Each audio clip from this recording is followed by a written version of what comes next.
Hello guys, welcome back to my channel. My name is Antoinette Oguma. I film on faith, lifestyle, medical school, all things in between. I'm your content girl, like I like to call myself of recent. I don't know where I got the name from, but okay. In today's video, I'm going to be telling you guys my first impression about the Philippines, okay?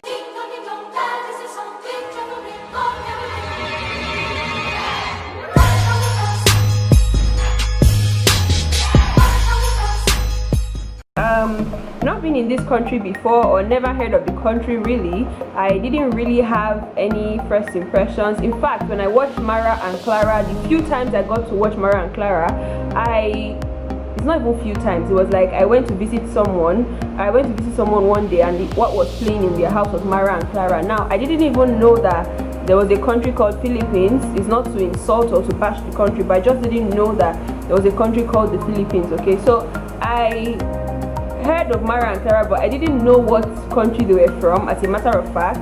And then I also watched Be Careful With My Heart. I was following Be Careful With My Heart for a couple of weeks. I was following Be Careful With My Heart, and it was English translation. They were not speaking Tagalog or any other Cebuano or Filipino languages. They were not speaking that.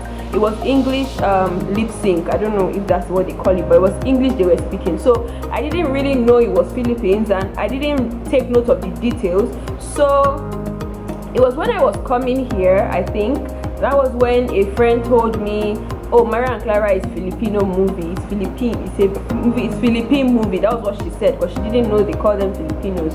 So it didn't occur to me still to watch the movie or anything to gain what's the name of that thing, to gain an impression. So yeah, meaning that I came to this country with an open mind. So I'm just going to be walking you guys through how I came to this country and my first impression of being in this country.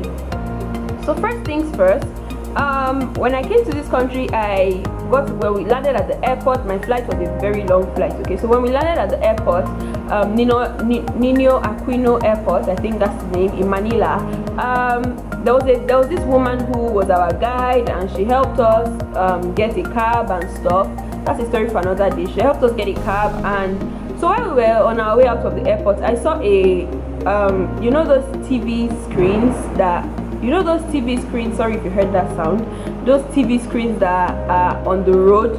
So I saw this TV screen, and it was projecting a scripture, and I was like, okay, it's a Christian country. So my first impression about this country was, okay, it's a Christian country. Now, although I have been corrected, because in the Philippines they have a couple of Christians. Okay, there's not just Christian as a whole.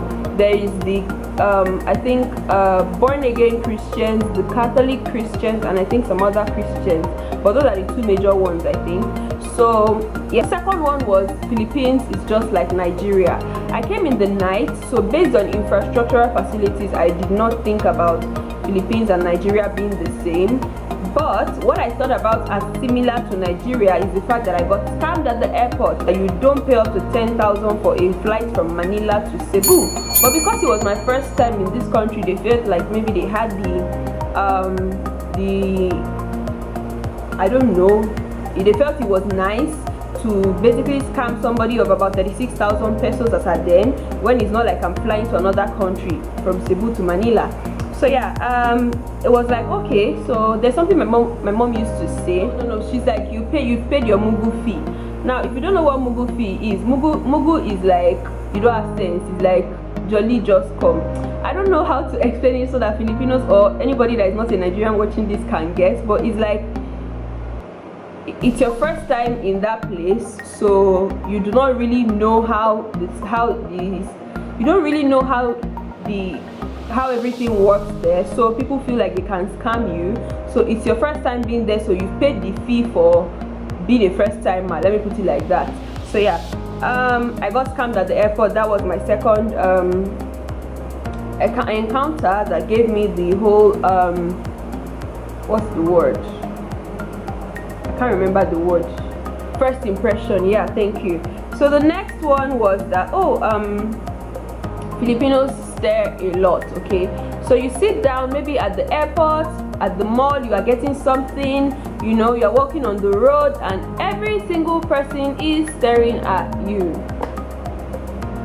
And And as at then, it was quite uncomfortable for me. So I used to think maybe they were staring because they were judgmental, because I'm not used to people staring at me. Initially, when I came to this country, I wasn't used to it, because in Nigeria nobody stares at you. So I wasn't really used to it, in as much as.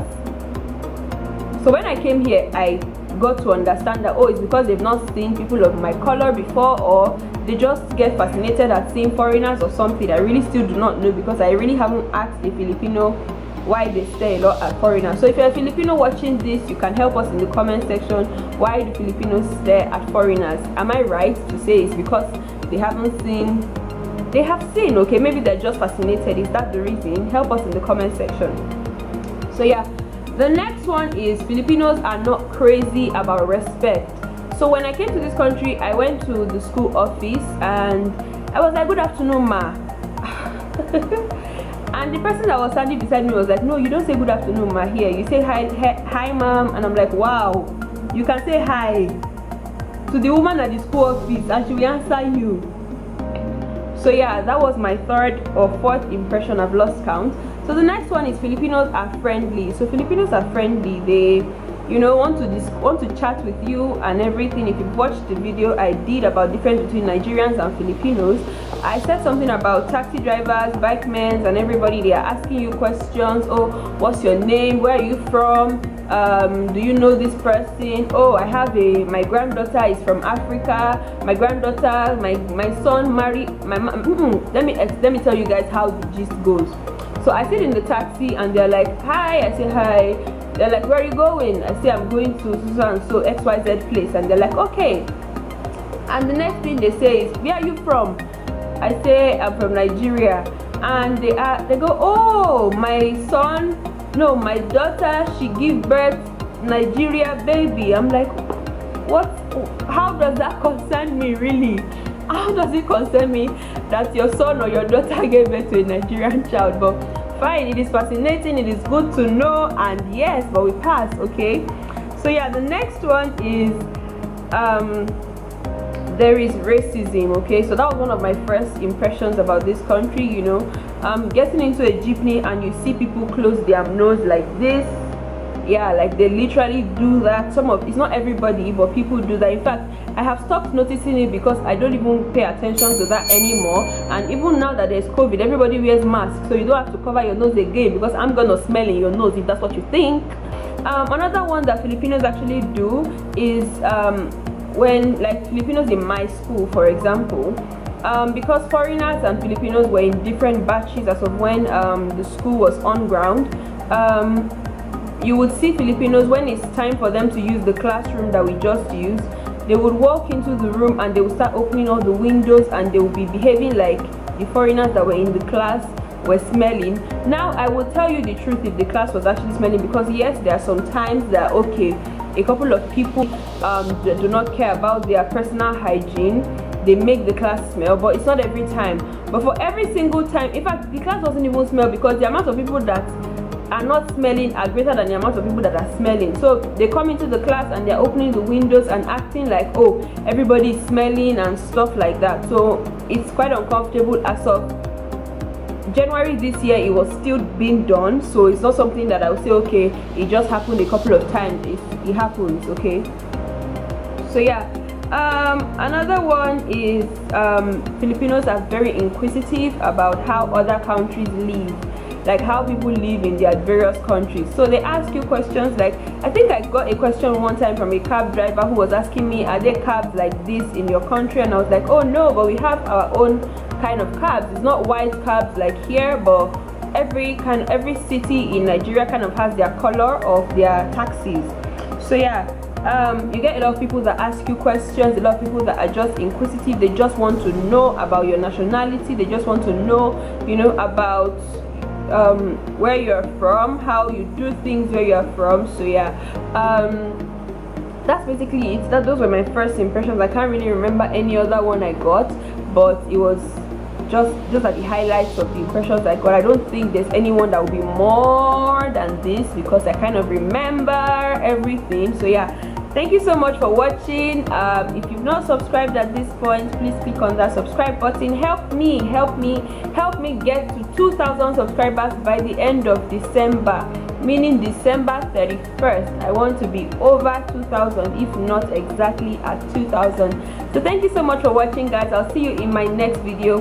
Let me know what kind of videos you want to see next in the comment section. Interact with me in the comment section. Tell me hi, so that it makes me know that I'm not the only one talking. It's like I'm talking to real people, and real people are replying me. If you like this video, give it a thumbs up. If you do not like it, thumbs down, and tell me your reason for thumbsing down in the comment section. I'll see you guys in my next video. Thank you so much for watching. Bye.